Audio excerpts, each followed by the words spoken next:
Hi viewers, Nesto Ventures right here. Greetings.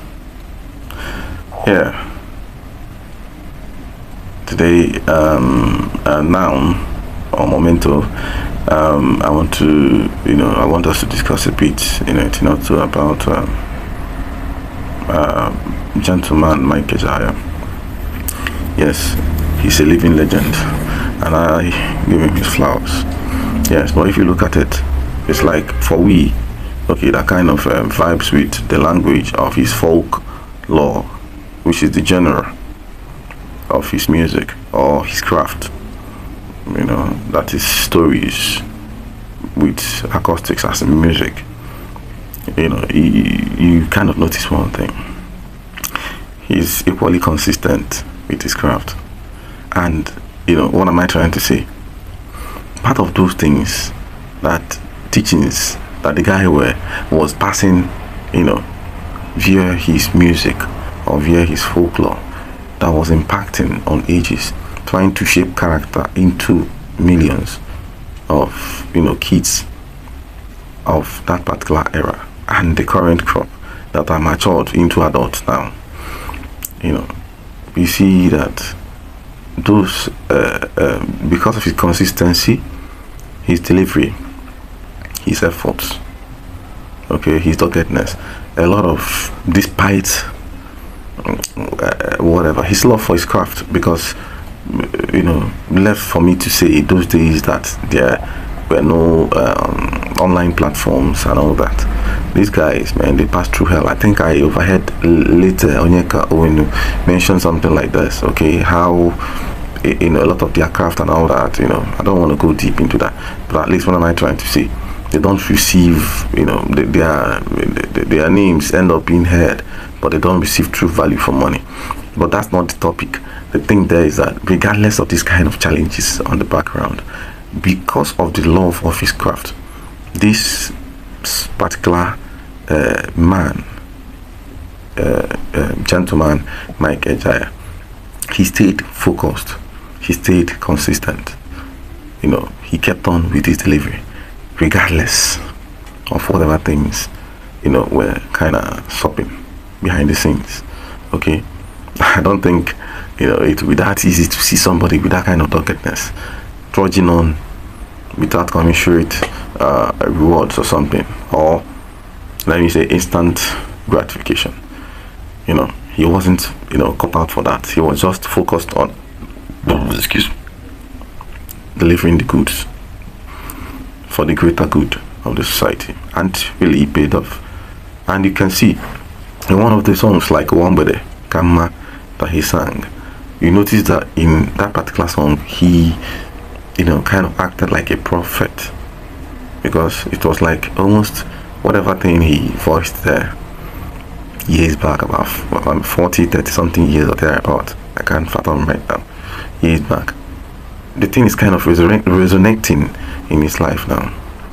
Look at it.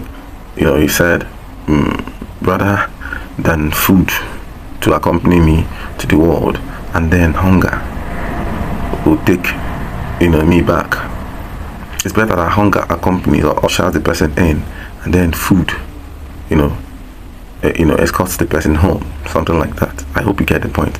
So from that particular wedding, one with the karma, meaning like you have to stay consistent, and like the evening means morning is maybe youthful age, the afternoon means kind of mid age, then evening means old age, when you're all gray.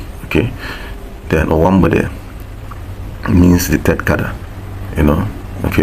so, and he was even kind of trying to teach us there that there are times and seasons, and you have to work to eat.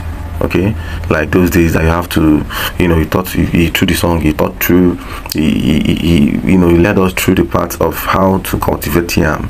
You start by everything, process, sequence, methodology and all that, how to clear the land, how to burn the so-called shrubs or bushes, those kind of weeds from there, how to now start, tilling the ground and putting the yam, and how to also weed the farm, and then the proper harvest. Then he was like trying to say that when you must have observed all these principles and must have put in work, then at the end of the day, when the proper harvest comes, you can now go and harvest it. Probably that is after all the toils all said and done. Okay, the one body, you can now relax. Those days where you were trying to prepare this thing, you were kind of serious. But then when after the rain comes, sunshine, that's when the harvest comes, you now be relaxed. You can get your palm wine. Okay, you now have abundance because you worked and you now eat. So if you look at it now, he is actually living a living testimony to that, or testament. If you look at it now, he's reaping, but also great regard to bring your yes. But God more use somebody to bring, to make your story change. Just like in this space, okay, the online space, okay, where content creating and all that, different kind of parts and callings are existing. You see that the same story goes. A guy just being consistent is one of the strongest points that everybody is hammering, and it's not really hammering, it's just the reality. Okay, you see, true success doesn't come over like that. You have to work, you have to work hard. The same thing that my ejeagha is trying to say. You have to work, then one day it will just be a different ball game. Ordinarily starting out, if you're not consistent and if you're not focused again on where you're going, you end up seeing that it's like you do something and instantly it's not paying off or something. One, if you're not the person that kind of says, okay, this is what I'm going to do, and you have the passion for it, the person might be discouraged doing whatever he or she feels he's doing. Okay, but once that passion is there, just like this man has said, and he has also yes, paid his dues too. See that whatever is coming to him now is not by accident. So guys, in order not to let this video too long, I'll say ciao for this, but you get my point.